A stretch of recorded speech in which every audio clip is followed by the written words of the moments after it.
Et quelles sont les raisons, les causes, les mobiles pour lesquelles la majorité de ces associations et ONG qui sont regroupées dans un mouvement qu'on appelle société civile ne sont plus efficaces. Pourquoi ce silence? Peut-être ce silence se justifie par certaines lois votées par le pouvoir en place.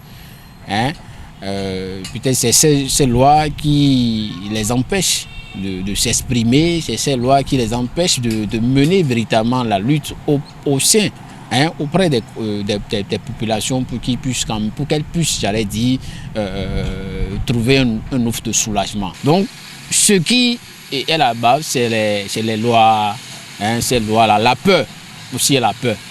Certaines associations, de certaines ONG, le peur de se retrouver là où vous vous maîtrisez bien. Donc tout le monde a peur. Tout le monde a peur. Mais il y a une petite partie qui continue quand même de s'exprimer, qui continue quand même de mener la lutte. Mais on ne le voit pas. Et donc c'est ce qui justifie un peu le silence que nous avons un peu du Bénin. Mais il faut s'exprimer. Ce que moi je voudrais dire à cette société civile, il va falloir que cette société civile-là reprenne ses munitions pour continuer par mener la lutte, pour continuer par défendre leurs causes, pour continuer par défendre leurs objectifs, afin que le peuple pour lequel ils mènent des luttes, puisse vraiment trouver un ouf de soulagement. Je dis, il y a quelques années, la société civile ne dormait pas. Il y a quelques années, la société civile ne dormait pas. La société civile, elle est mouvementée. Mais aujourd'hui, bon, on entend des choses, mais on n'a pas les preuves. On n'a pas les preuves. Des choses comme on entend des choses que quand vous êtes association, quand vous êtes de la société civile et que vous êtes mouillé, et quand vous êtes mouillé et quand votre bouche est remplie, elle n'arrive plus à s'exprimer. C'est ce que nous entendons sur le terrain. C'est ce que nous entendons. Mais nous n'avons pas les preuves. Nous, personnellement, n'avons pas les preuves. Je ne peux pas affirmer que c'est ça.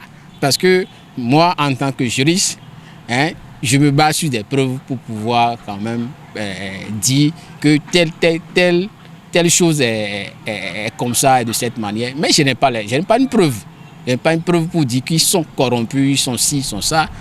Mais j'entends des choses, j'entends que leurs bouches sont remplies, les bouches sont remplies et on sait qu'une bouche qui est remplie ne peut pas parler. C'est-à-dire c'est un mélange. Chacun joue son rôle, La société civile joue son rôle, le pouvoir en place joue son rôle, le Parlement également joue son rôle, la justice également joue son rôle. C'est le mélange de tout ça là qui fait que la démocratie a son sens. On ne peut pas vivre dans un pays sans la société civile. S'il y a absence de la société civile, là, ça devient un crime contre l'humanité. C'est un crime contre l'humanité. Là où un pays dans lequel il n'y a pas la société civile pour défendre les intérêts dans chaque domaine des citoyens, ce pays-là, c'est un pays, je dirais, un pays où la démocratie est totalement morte.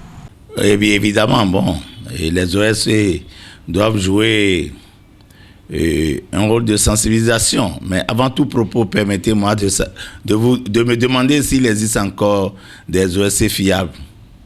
Organisation de société civile, je me demande s'il en existe réellement.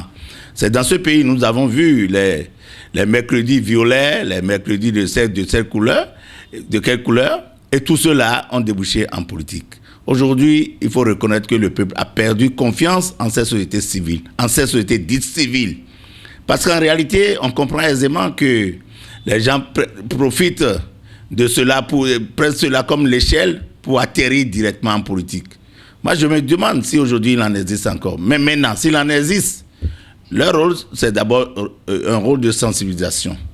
Sensibiliser, parler de la paix et parler évidemment de la nécessité d'aller voter. Sensibiliser les gens à ça, ne pas choisir un camp. Ne jamais choisir un camp. Regardez un peu sur les réseaux sociaux, tout ça là. Il faut quand même que cette société civile commence par sensibiliser les gens. Ils ont commencé les insultes. Hein? Normalement, au temps des élections, il faut prôner la paix. Ce que personne ne fait aujourd'hui. Vous voyez des gens qui font, qui insultent tel candidat. Vous n'avez pas besoin d'insulter des gens. Vous n'avez pas besoin. Vous faites partie d'un parti politique et vous insultez l'autre qui est d'un autre parti politique. Ça ne doit pas se faire.